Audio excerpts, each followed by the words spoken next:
Welcome, dear listeners. Have you ever wondered how a simple dare could unravel into a heart-pounding mystery? Tonight we delve into the story of a young boy, a forbidden tunnel, and a community desperate for answers. As whispers of his disappearance ripple through the neighborhood, secrets buried beneath the surface begin to emerge.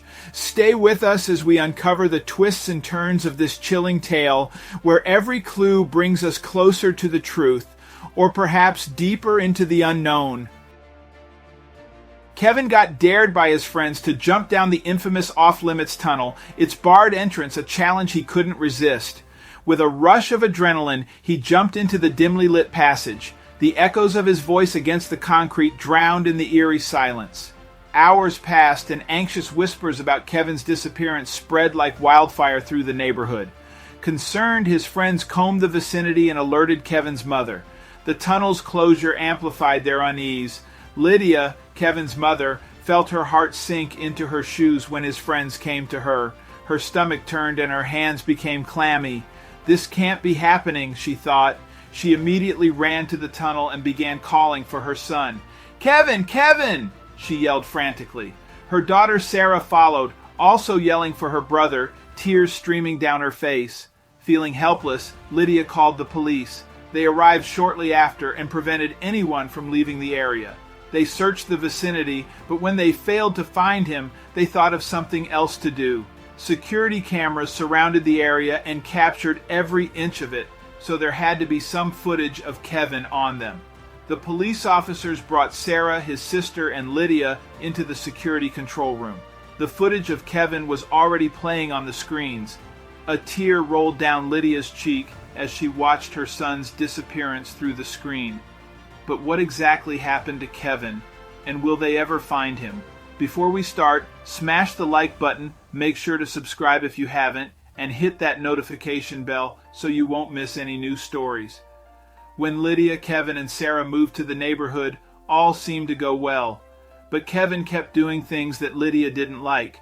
She just wanted to move on from her nasty divorce and make new memories with her children. However, Kevin didn't seem interested in that. She knew it would be difficult to keep an eye on both of her children, but she didn't want to deprive her kids of this experience.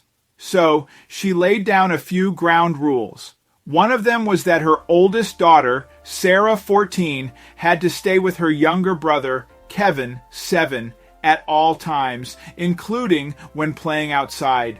Lydia thought it was a great idea for the family to spend some quality time together and go to the nearest water park. This is when everything started. The rule was, if they were to go to the water park, they must also stay together. But here Kevin met some friends that would influence him later. There had been a slight struggle to get Sarah to agree with the rule, but Lydia booked the tickets as soon as they did, and they were off to the water park. The park was huge, with at least 6 different slides, a child section for the little ones, and other fun activities in the water, but there were also closed sections with off-limits tunnels. With a huge water park also came a huge amount of people. Children were running around and climbing in and out of the water constantly. You could hear parents yelling for their kids to watch out, and there were only a few beds left for them to lie on. Suddenly, Lydia doubted if she had made the right decision. "Sarah, do you see that?" Kevin beamed. "Come on, hurry up. I want to go off that big green slide." He tugged on Sarah's arm. Lydia watched her children disappear into the large crowd of people. She felt a bit nervous but suppressed the feeling. She trusted her daughter and knew she would make the right decisions, or she wanted to feel that way at least. So Lydia grabbed her book and began to read, totally forgetting about the time. A loud scream broke Lydia's concentration, and she bolted up. "Mom! Mom!" Sarah came running toward her mother, tears streaming down her face. "Sarah, what happened?" Lydia asked her daughter. Sarah panted and cried. Kevin," she stuttered. "What is it? Where is Kevin?" Her mother asked worriedly. "Sarah, where is Kevin?" Lydia asked again. She grabbed her daughter by the shoulders. "Where is he?" Panic started to rise inside her. "I lost him," Sarah cried. "We were supposed to meet at the red slide because he wanted to go down one more slide before we headed back to you, but he never showed." Lydia felt her heart sink into her shoes. Sarah brought her mother to the slide where they were supposed to meet. She told her mother which slides they had gone down and which slides Kevin seemed to enjoy the most. They checked those slides first, but when they were still unable to find him, they began to search the whole park. Bystanders, as well as the lifeguards, sensed something was wrong and started to help Lydia and Sarah with the search. Hours passed, and Lydia felt there wasn't more she could do on her own. Then some boys came, telling her they went to the off-limits tunnels. Feeling helpless, Lydia called the police. They arrived shortly after and prevented anyone from leaving the park. They searched the park, but when they failed to find him, they thought of something else to do. Security cameras surrounded the park and captured every inch of it, so there had to be some footage of Kevin on them. The police officers brought Sarah and Lydia into the security control room. The footage of Kevin was already playing on the screens. A tear rolled down Lydia's cheek as she watched her son's disappearance through the screen. Kevin walked away from the red slide, where his sister was waiting for him, and went somewhere no one expected him to go. Kevin snuck past his sister and walked toward the closed section. She never expected her little boy to do something so dangerous. "Where does that tunnel lead to?" she asked the lifeguard worriedly. The lifeguard didn't reply to Lydia's question, but she could see from his expression that something was wrong. Very wrong. "Ma'am, we need you to sit down for a moment," the police began. "We have to speak with the lifeguards in private before we can give you any more information. So, for the time being, we need you to stay here and wait." Lydia couldn't believe what she was hearing. "You want me to wait?" Every few steps she paused, listening for the welcome ring of her cell. With every silent moment, hope dwindled and fear crept in. By the next morning, the story had hit the local news. TV vans lined Lydia's street, reporters aiming microphones at anyone willing to speak. The park's management was put on the spot. "We ensure the safety of our visitors. We are cooperating fully with authorities," the manager claimed. But Lydia and Sarah, watching from inside, felt only the sting of media glare. Angry parents stormed the park's gates. They clutched their children tight, vowing never to return. The once gleaming reviews on the park's website turned sour. "Not safe for kids," one read. "Think twice before visiting," warned another. The park, a symbol of summer joy, had now turned into a nightmare. Meanwhile, at the local community center, volunteers gathered. Maps of the water park and surrounding areas were spread out on tables. Sarah, now resolute, decided to take matters into her own hands. She gathered her closest friends, recalling the details of that day. "We have to search every corner of that park," she declared. Armed with a sense of purpose, they made their way to the water park, each praying to uncover the vital clue that would bring Kevin home. Inside the park, Sarah's group approached other children. "Have you seen Kevin? Do you remember the tunnel slide incident?" They gathered tales, pieces of a puzzle. Sarah and her friends began to dig deeper.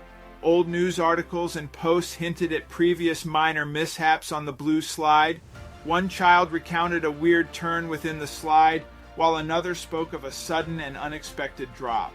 In the security office, a seasoned guard named Frank sat reviewing hours of footage. He paused, rewinding a particular segment. There it was, a slight glitch as Kevin approached the tunnel's exit. The footage was unclear, but Frank felt certain something wasn't right. He needed to share this with Lydia and the investigators. Sarah, armed with her findings, led Lydia to the park manager's office. "Why weren't we told about the anomalies with this tunnel?" Lydia's voice trembled with fury. The manager cornered, hesitated, then admitted there had been minor issues but nothing warranting a shutdown. Their confrontation grew heated, with both sides demanding answers. After seeing the video anomaly, the police decided to widen their search radius. The park was combed in meticulous detail, but now surrounding neighborhoods, woods, and shopping districts were included. They theorized Kevin might have wandered off, disoriented after exiting the tunnel. While scouring the nearby area, Sarah stumbled upon a familiar toy store. Glancing inside, she noticed a toy truck identical to the one Kevin had taken to the park.